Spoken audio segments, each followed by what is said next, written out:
फणीश्वरनाथ रेणु की कहानी। ठेस। खेती बाड़ी के समय गांव के किसान सिरचन की गिनती नहीं करते। लोग उसको बेकार ही नहीं बेगार समझते हैं। इसीलिए खेत खलियान की मजदूरी के लिए कोई नहीं बुलाने जाता है सिरचन को। क्या होगा उसको बुलाकर? दूसरे मजदूर खेत पहुंचकर 1/3 काम कर चुकेंगे, तब कहीं सिरचन राय हाथ में खुरपी डुलाता दिखाई पड़ेगा। पगडंडी पर तौल तौल कर पांव रखता हुआ धीरे धीरे। मुफ्त में मजदूरी देनी हो तो और बात है। आज सिरचन को मुफ्तखोर, कामचोर या चटोर कह ले कोई। एक समय था जबकि उसकी मड़ैया के पास बड़े बड़े बाबू लोगों की सवारियां बंधी रहती थी। उसे लोग पूछते ही नहीं थे, उसकी खुशामद भी करते थे। अरे सिरचन भाई, अब तो तुम्हारे ही हाथ में यह कारीगरी रह गई है सारे इलाके में। एक दिन भी समय निकाल कर चलो। कल बड़े भैया की चिट्ठी आई है शहर से। सिरचन से एक जोड़ा चीक बनवाकर भेज दो। मुझे याद है मेरी माँ जब कभी सिरचन को बुलाने के लिए कहती, मैं पहले ही पूछ लेता, भोग क्या क्या लगेगा। माँ हंसकर कहती, जा बेचारा मेरे काम में पूजा भोग की बात नहीं उठाता कभी। ब्राह्मण टोली के पंचानन चौधरी के छोटे लड़के को एक बार मेरे सामने ही बेपानी कर दिया था सिरचन ने। तुम्हारी भाभी नाखून से खांट कर तरकारी परोसती है और इमली का रस साल कर कड़ी तो हम कहार कुम्हारों की घरवाली बनाती है। तुम्हारी भाभी ने कहाँ से बनाई? इसीलिए सिरचन को बुलाने से पहले मैं माँ को पूछ लेता। सिरचन को देखते ही माँ हुलस कर कहती, आओ सिरचन, आज नेनू मथ रही थी तो तुम्हारी याद आई। घी की डाड़ी यानी खखोरन के साथ चूड़ा तुमको बहुत पसंद है ना? और बड़ी बेटी ने ससुराल से संवाद भेजा है, उसकी ननंद रूठी हुई है मोती के शीतल पाटी के लिए। सिरचन अपनी पनियाई जीभ को संभाल कर हंसता, घी की सुगंध सूंघ कर आ रहा हूं काकी, नहीं तो इस शादी ब्याह के मौसम में दम मारने की भी छुट्टी कहाँ मिलती है। सिरचन जाति का कारीगर है। मैंने घंटों बैठकर उसके काम करने के ढंग को देखा है।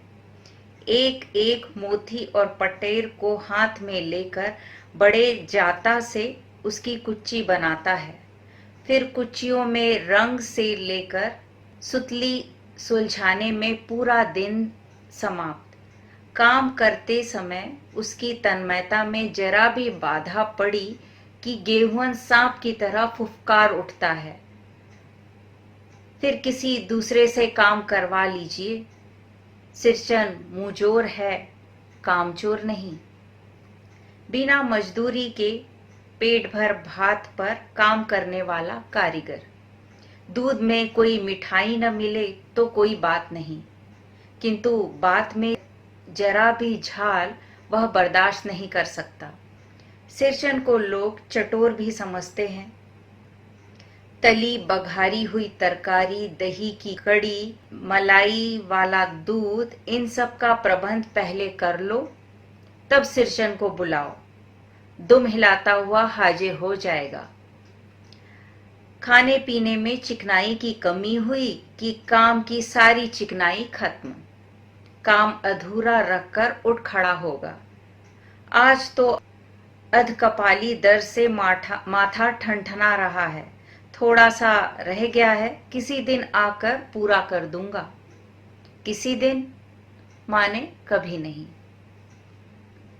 मोथी घास और पटरे की रंगीन शीतल पाटी, बांस की तीलियों की झिलमिलाती चिक, सतरंगे डोर के मोड़े, भूसी चुन्नी रखने के लिए मूंज की रस्सी के बड़े बड़े जाले, हलवाओं के लिए ताल के सूखे पत्तों की छतरी टोपी तथा इसी तरह के बहुत से काम हैं जिन्हें सिरचन के सिवा गांव में कोई और नहीं जानता।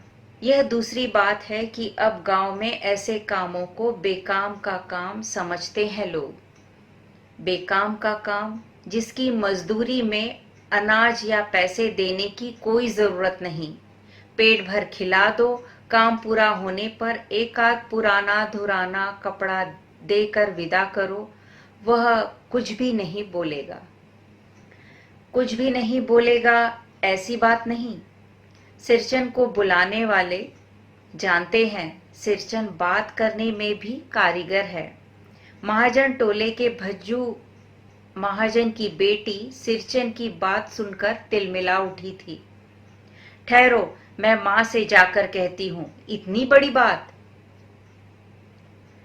बड़ी बात ही है बिटिया, बड़े लोगों की बस बात ही बड़ी होती है, नहीं तो दो दो पटेर की पट्टियों का काम सिर्फ खेसारी का सत्तू खिलाकर कोई करवाए भला?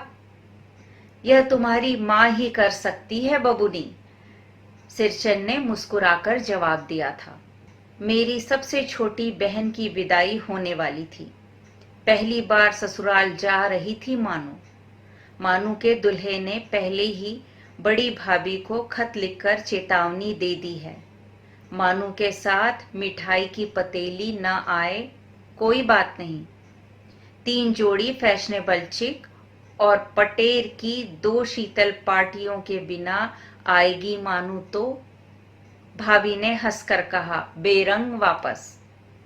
इसलिए 1 सप्ताह से पहले से ही सिरचन को बुलाकर काम पर तैनात करवा दिया था मां ने। देख सिरचन, इस बार नई धोती दूंगी, असली मोहर छाप वाली धोती। मन लगाकर ऐसा काम करो कि देखने वाले देखकर देखते ही रह जाए। पान जैसी पतली छुरी से बांस की तीलियों और कमानियों को चिकनाता हुआ सिरचन अपने काम में लग गया। रंगीन सुतलियों के झब्बे डालकर वह चिक बुनने बैठा। 1.5 हाथ की बिनाई देखकर ही लोग समझ गए कि इस बार एकदम नए फैशन की चीज बन रही है जो पहले कभी नहीं बनी। मंजली भाभी से नहीं रहा गया, पर्दे के आड़ से बोली, पहले ऐसा जानती कि मोहर छाप वाली धोती देने से ही अच्छी चीज बनती है तो भैया को खबर भेज देती। सिरचन के कानों में बात पड़ गई। बोला, मोहर छाप वाली धोती के साथ रेशमी कुर्ता देने पर भी ऐसी चीज नहीं बनती बहुरिया। मानू दीदी काकी की सबसे छोटी बेटी है। मानू दीदी का दूल्हा अफसर आदमी है। मंजली भाभी का मुंह लटक गया। मेरे चाची ने फुसफुसा कर कहा, किससे बात करती है बहू? मोहर छाप वाली धोती नहीं, मूंगिया लड्डू।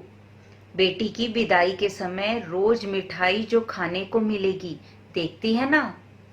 दूसरे दिन चिक की पहली पाती में 7 तारे जगमगा उठे, 7 रंग के।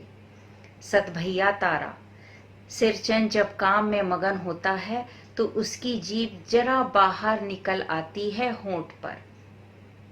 अपने काम में मगन सिरचन को खाने पीने की सूध नहीं रहती। चिक में सुतली के फंदे डालकर अपने पास पड़े सूप पर निगाह डाली। चिवरा और गुड़ का एक सूखा ढेला। मैंने लक्ष्य किया, सिरचन के नाक के पास 2 रेखाएं उभर आई। मैं दौड़कर माँ के पास गया। माँ, आज सिरचन को कलेवा किसने दिया है? सिर्फ चिवरा और गुड़? माँ रसोई में अंदर पकवान आदि बनाने में व्यस्त थी। बोली, मैं अकेली कहाँ कहाँ क्या क्या देखूं। अरे मंजली, सिरचन को बूंदिया क्यों नहीं देती? बूंदिया मैं नहीं खाता काकी। सिरचन के मुंह में चिवरा भरा हुआ था। गुड़ का ढेला सूप के किनारे पर पड़ा रहा अछूता। माँ की बोली सुनते ही मंजली भाभी की भौएं तन गई। मुट्ठी भर बूंदिया सूप में फेंक कर चली गई।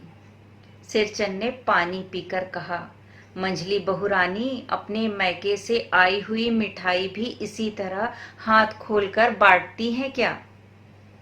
बस मंझली भाभी अपने कमरे में बैठकर रोने लगी। चाची ने माँ के पास जाकर लगाया, छोटी जाति के आदमी का मुंह भी छोटा होता है, मुंह लगाने से सर पर चढ़ेगा ही। किसी के नैहर ससुराल की बात क्यों करेगा वह? मंझली भाभी माँ की दुलारी बहू है। माँ तमक कर बाहर आई। सिरचन, तुम काम करने आए हो, अपना काम करो। बहुओं से बदकुट्टी करने की क्या जरूरत? जिस चीज की जरूरत हो मुझसे कहो। सिरचन का मुंह लाल हो गया। उसने कोई जवाब नहीं दिया। बांस में टंगे हुए अधूरे चिक में फंदे डालने लगा।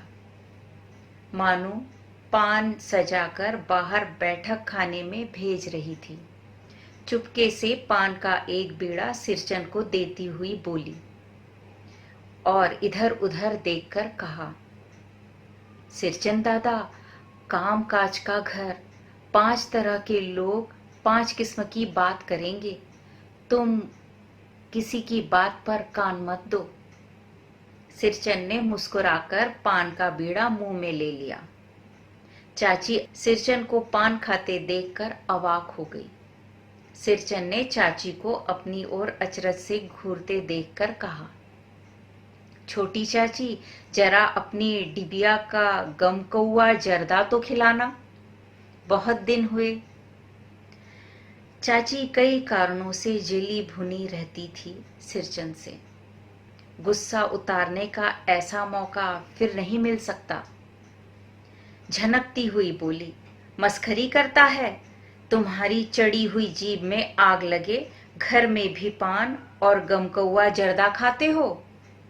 चटोर कहीं के, मेरा कलेजा धड़क उठा। यत्परो नास्ती। बस सिरचन की उंगलियों में सुतली के फंदे पड़ गए। मानो कुछ देर तक वह चुपचाप बैठा पान को मुंह में घुलाता रहा। फिर अचानक उठकर पिछवाड़े पीक थूक कर आया। अपनी छुरी हसिया संभाल कर झोले में रखे, टंगी हुई अधूरी चीख पर एक निगाह डाली और हनहनाता हुआ आंगन से बाहर निकल गया। चाची बड़बड़ाई, अरे बाप रे, इतनी तेजी, कोई मुफ्त में तो काम नहीं करता। 8 रुपए में मोहर छाप वाली धोती आती है। इस मुंह झोंसे के मुंह में लगाम है, न आंख में शील। पैसा खर्च करने पर सैकड़ों चिक मिलेगी। बातर टोली की औरतें सिर पर गट्ठर लेकर गली गली मारी फिरती हैं। मानू कुछ नहीं बोली, चुपचाप अधूरी चीख को देखती रही। सातों तारे मंद पड़ गए। माँ बोली, जाने दे बेटी, जी छोटा मत कर, मानो मेले से खरीद कर भेज दूंगी। मानू को याद आया, विवाह में सिरचन के हाथ की शीतल पाटी दी थी माँ ने। ससुराल वालों ने न जाने कितनी बार खोल कर दिखलाया था पटना और कलकत्ता के मेहमानों को। वह उठकर बड़ी भाभी के कमरे में चली गई। मैं सिरचन को मनाने गया। देखा एक फटी शीतल पाटी पर लेटकर कुछ सोच रहा है। मुझे देखते ही बोला, बबुआ जी, अब नहीं, कान पकड़ता हूं, अब नहीं। मोहर छाप वाली धोती लेकर क्या करूंगा? कौन पहनेगा? ससुरी खुद मरी, बेटे बेटियों को ले गई अपने साथ। बबुआ जी, मेरी घरवाली जिंदा रहती तो मैं ऐसी दुर्दशा भोगता। यह शीतल पाटी उसी की बुनी हुई है। शीतल पाटी को छू कर कहता हूं, अब यह काम नहीं करूंगा। गांव भर में तुम्हारी हवेली में मेरी कद्र होती थी, अब क्या? मैं चुपचाप वापस लौट आया। समझ गया कलाकार के दिल में ठेस लगी है, वह अब नहीं आ सकता। बड़ी भाभी अधूरी चीख में रंगीन छीट की झालर लगाने लगी। यह भी बेजा नहीं दिखलाई पड़ता क्यों मानो? मानो कुछ नहीं बोली बेचारी, किंतु मैं चुप नहीं रह सका। चाची और मंजली भाभी की नजर न लग जाए इसमें भी। मानू को ससुराल पहुंचाने मैं ही जा रहा था। स्टेशन पर सामान मिलाते समय देखा मानू बड़े जतन से अधूरे चीक को मोड़कर लिए जा रही है अपने साथ। मन ही मन सिरचन पर गुस्सा हो आया। चाची के सुर में सुर मिलाकर कोसने को जी हुआ, कामचोर चटोर। गाड़ी आई, सामान चढ़ाकर मैं दरवाजा बंद कर रहा था कि प्लेटफॉर्म पर दौड़ते हुए सिरचन पर नजर पड़ी। बबुआ जी, उसने दरवाजे के पास आकर पुकारा। क्या है? मैंने खिड़की से गर्दन निकालकर झिड़की के स्वर में कहा। सिरचन ने पीठ पर लादे हुए बोझ को उतारकर मेरी ओर देखा। दौड़ता आया हूं, दरवाजा खोलिए। मानू दीदी कहाँ है? एक बार देखूं। मैंने दरवाजा खोल दिया। सिरचन दादा, मानू इतना ही बोल सकी। यह मेरी ओर से है। सब चीज है दीदी। शीतल पाटी, चीक और एक जोड़ी आसनी कुश की। गाड़ी चल पड़ी। मानू मोहर छाप वाली धोती का दाम निकालकर देने लगी। सिरचन ने जीप को दांत से काटकर दोनों हाथ जोड़ दिए।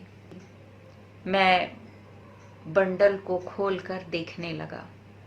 ऐसी कारीगरी, ऐसी बारीकी, रंगीन सुतलियों के फंदों का ऐसा काम पहली बार देख रहा था।